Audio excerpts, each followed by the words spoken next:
Welcome back, my friends. Tonight's video features true scary serial killer encounter stories. These people narrowly missed an untimely demise. Sit back, relax, stay sinful. Story number 1. At the end of May 1999, I was headed into my freshman year of high school. That summer, me and a group of 6 girls from my church went on a mission trip up the coast from Riverside, California, to Mount St. Helens, Washington. 3 of the girls' mothers acted as our drivers and chaperones. We basically all piled into an old Chevy van and station wagon, headed up the PCH, and had a trip of a lifetime. I got baptized at a historic mission in San Luis Obispo. We spent 3 days in San Francisco, saw the capital, Portland, Oregon, Yosemite. Basically, we got to see every worthy landmark and stay in every noteworthy town from SoCal to the Canadian border. When we stayed in Yosemite National Park, we spent 3 nights at the Cedar Lodge. While in Yosemite and sightseeing, the old Chevy van died in the middle of nowhere. Luckily, even though we were unable to get a cell signal, within an hour, somebody stopped and helped us. This was so long ago, I don't remember all the details. But basically, the owner of the van told us later that the mechanic told her that somebody tampered with the engine.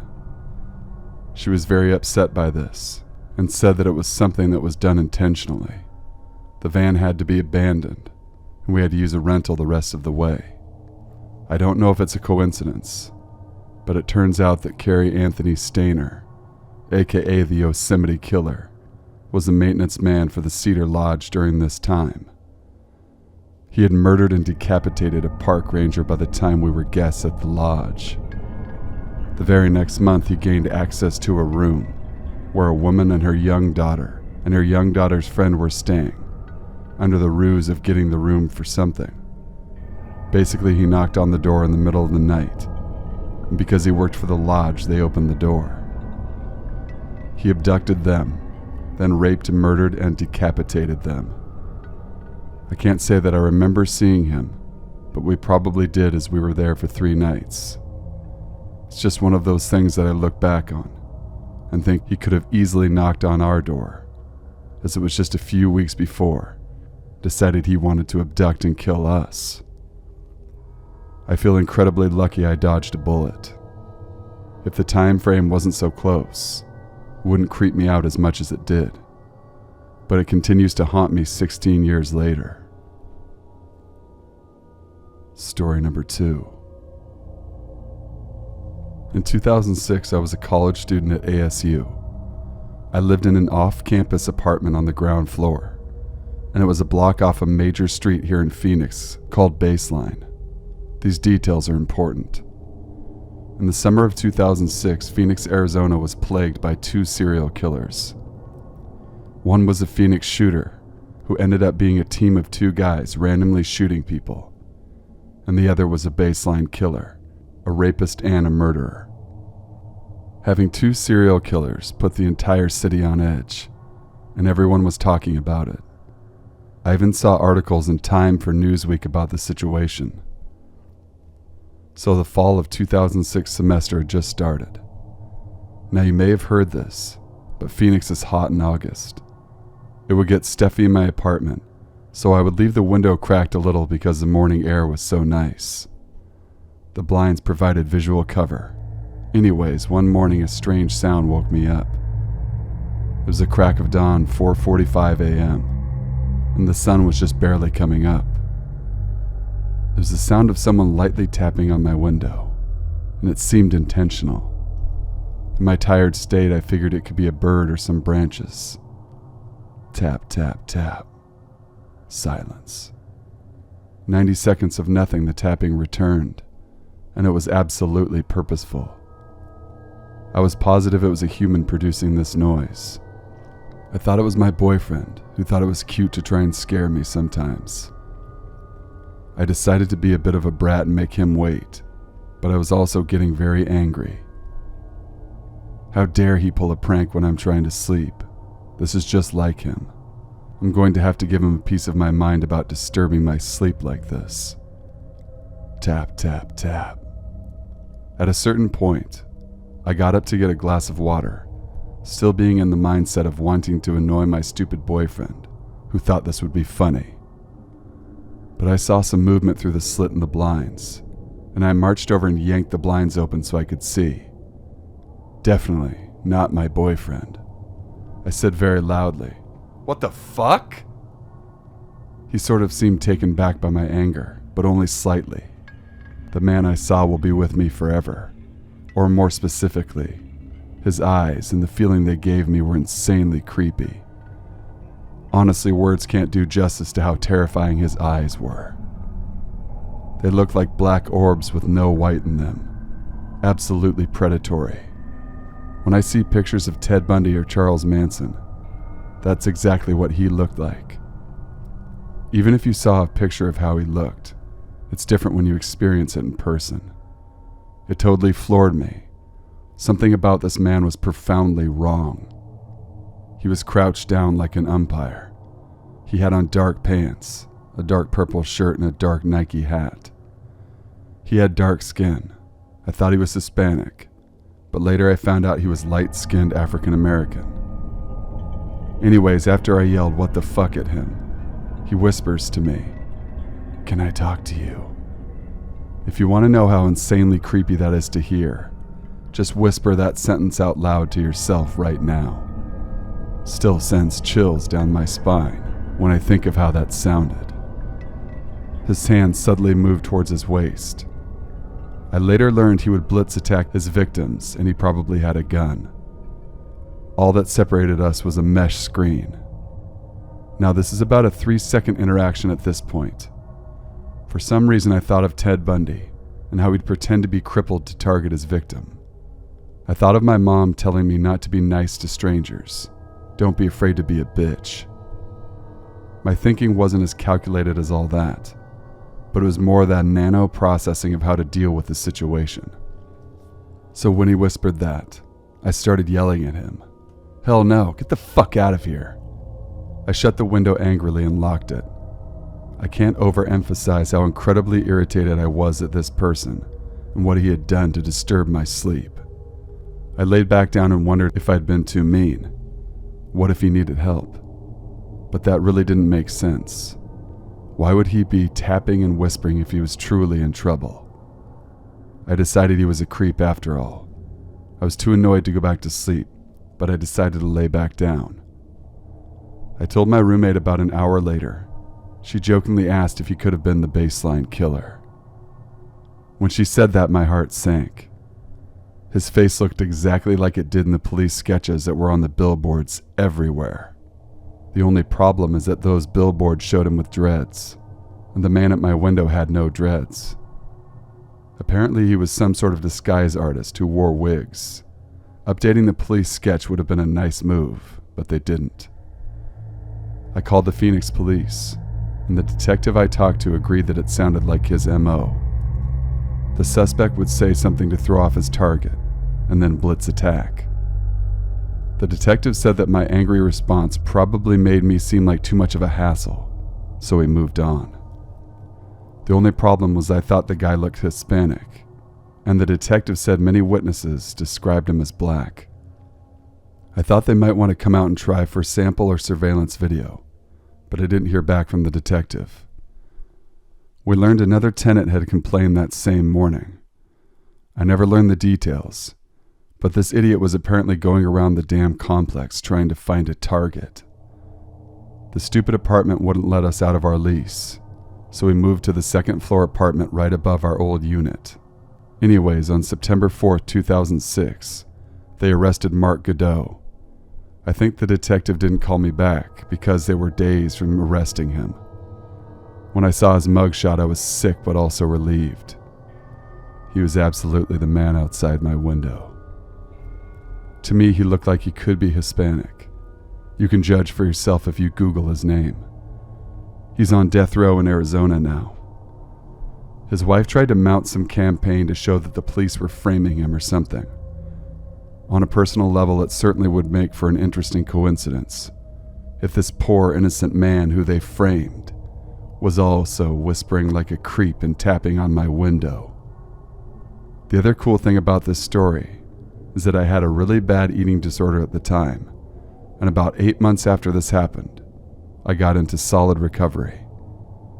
I never would have experienced how wonderful life could be if the slightest thing would have changed that morning in 2006. Story number 3. This happened to someone my dad knows. One night, this friend, that we'll call Dan, was walking home on a certain road to get home after hanging out at a buddy's house. It was the middle of winter, between late January and late February, and the moon was full and bright. As Dan walked, a car came down the road and slowed as it approached him, and then stopped. The guy driving the car was young, in his mid-20s, and asked my dad's friend for directions. Dan told him where to go, and the guy asked if he wanted a ride home. Dan declined.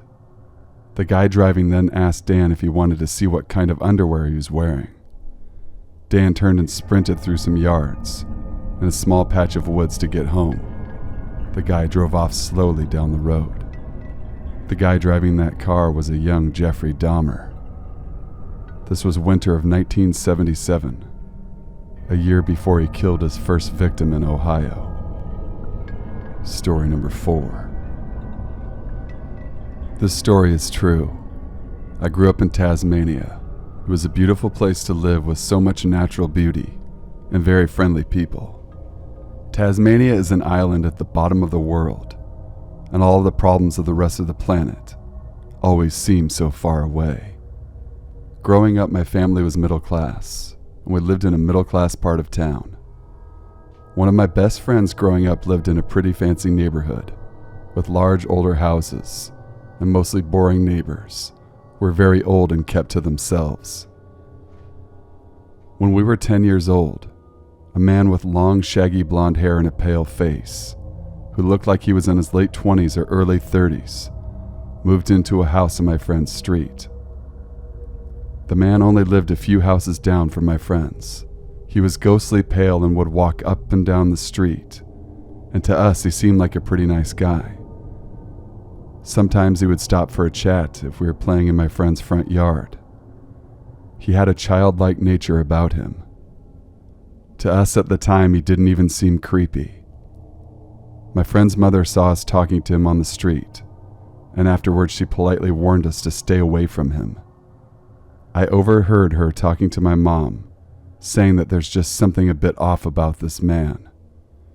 He was living in a huge house all by himself, which apparently he inherited. My friend and I walked past his house once, saw him standing in his dining room facing the wall, just staring at a blank wall. We watched him for 10 minutes and he didn't move. My friend had the balls to throw a stick at the window to see if he would react. He didn't move. One very hot Saturday afternoon, my friend and I were in his front yard shooting water pistols at each other. Out of nowhere, the pale, blonde-haired man showed up with a huge water gun, started shooting both of us. My friend and I looked at each other, being a bit startled by him suddenly showing up, but we let him join in. He was playing but was much bigger than us, was being a little over-aggressive. For example, he held my friend to the ground by his throat and shot water in his face, and was laughing like some sort of drunk psychopath. Being kids, we really didn't know what to do. My friend had tears in his eyes when the man took his hand off his throat. The man giggled and ran off down the street shouting, "I fucking got you both." When my friend's mom got home from the supermarket, we told her what happened. She went to give him a piece of her mind. Years later, she told us he just stared at her while she was yelling and had his blank, emotionless expression. Probably how he was staring at that wall that day a while back. The next time we saw him, it wasn't in person. It was about a year later.